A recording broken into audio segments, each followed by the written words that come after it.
सुप्रभात बच्चों। आज मैं द्वितीय पाठ पढ़ाने के लिए प्रस्तुत हुई हूँ। पाठ का नाम है गुरु भक्त आरुणि। इस समय विद्यार्थी शिक्षा ग्रहण करने के लिए विद्यालय जाते हैं, लेकिन प्राचीन काल में विद्यार्थी शिक्षा ग्रहण करने गुरु के आश्रम में जाया करते थे। तब गुरु विनम्रता, परोपकारिता, दीनता आदि पाठ पढ़ाने के साथ साथ शास्त्रार्थ की भी शिक्षा देते थे और शिष्य गुरु की हर आदेश का पालन किया करते थे। आज हम लोग इस पाठ में पढ़ेंगे कि किस प्रकार गुरुकुल में एक शिष्य गुरु का आदेश का पालन किया और उसकी इस भक्ति को देखकर गुरु शिष्य को आशीर्वाद दिए और शिष्य कम ही समय में पूर्ण शिक्षा प्राप्त कर लिया। बच्चों, अब मैं पाठ की एक एक पंक्ति को पढ़ूंगी, आप ध्यानपूर्वक सुनेंगे और उसका अर्थ भी बताऊंगी। पुरा एक धौम्य नामक महर्षि आसीत्। प्राचीन काल में एक धौम्य नामक महर्षि थे। तस्य अनेके शिष्याः आसन्। उनके अनेक शिष्य थे। तेषु आरुणि नामक अपि शिष्य आसीत्। उनमें से आरुणि नामक भी शिष्य था। अथ एकदा मेघे वर्षति सति गुरु आरुणम आदिशत्। इसके बाद एक दिन बादल बरसने पर गुरु आरुणि को आदेश दिए, वत्स केदार खंडम बंध्वा रक्षा। हे पुत्र, खेत के टुकड़े को बांध कर रक्षा करो। आरुणि तत् श्रुत्वा क्षेत्रम त्वरितम अगच्छत्। त्वरितम तुरंत। त्वरितम का अर्थ होता है तुरंत। आरुणि यह सुनकर तुरंत खेत गया। तत्र सर्वान् जल मार्गान् मृत्तिकया अबंधनात्। मृत्तिकया का अर्थ होता है मिट्टी से।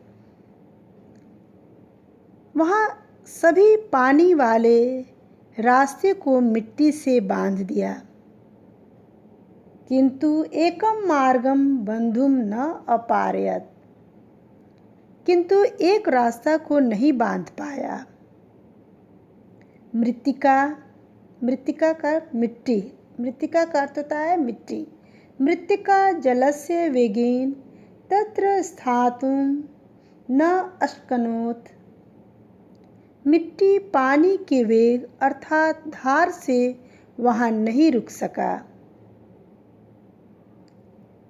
तदा आरुणि, तब आरुणि स्वयमेव तत्र समाविशत्। तब आरुणि स्वयं ही वहाँ लेट गया। ततो जलस्य प्रवाहो रुद्धो अभवत्। तब पानी की धारा रुक गई। तथा संदिग्धस्य तद दीनम व्यतीतम। वैसे ही लेटे हुए वह दिन बिताया। व्यतीतम का अर्थ होता है बिताना। वैसे ही लेटे हुए वह दिन बिताया। संध्या समय तम न अवलोक्य ऋषि शिष्यान् अपृच्छ। शाम में उसको नहीं देखकर ऋषि शिष्यों से पूछे, क्व गत आरुणि? आरुणि कहाँ है गया? ते प्रत्यवदन्।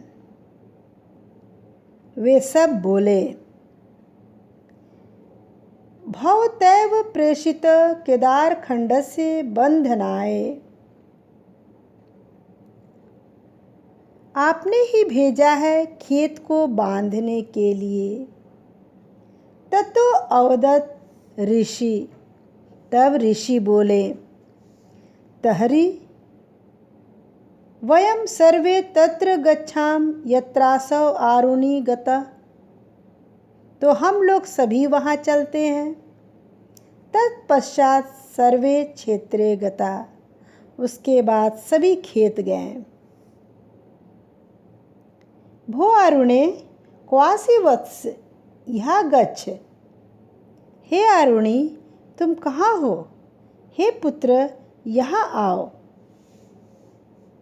गुरुणा उच्चस्वरेणोक्तं शब्दं श्रुत्वा आरुणिः केदारखण्डनात् उत्थाय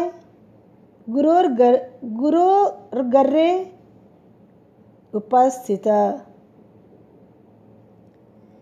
गुरु के द्वारा ऊंचे स्वर में कहे गए शब्द सुनकर आरुणि खेत के बांध से उठकर गुरु के आगे उपस्थित हो गया।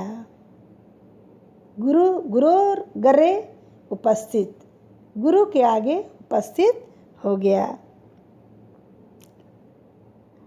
अवदच्च, और बोला, अयम अस्मिन् भगवन्, यहाँ हूँ भगवान। निस्सरतो जलस्य निरोधाय केदारखंडे संधिस्तम आसम।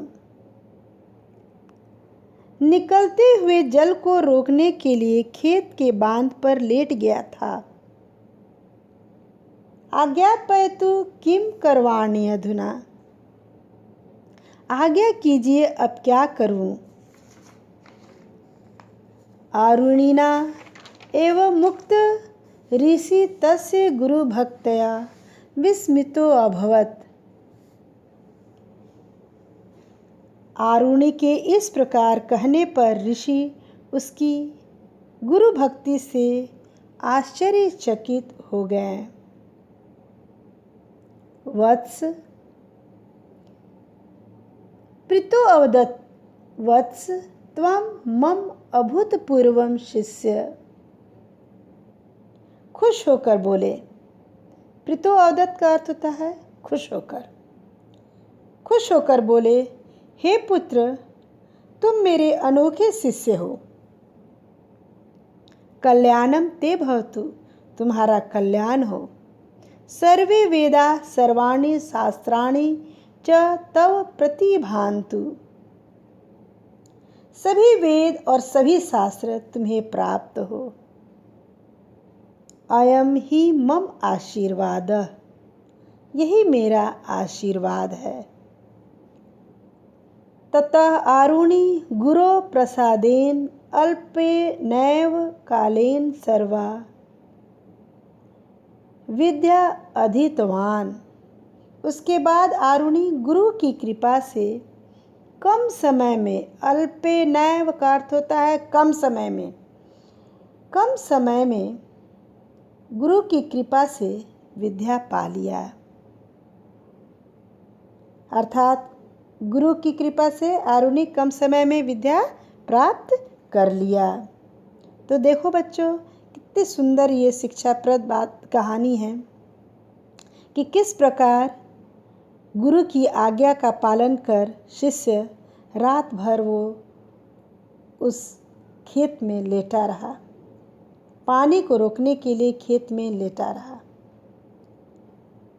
तो इससे क्या शिक्षा मिलती है कि गुरु अपने से बड़ों का आदर करना है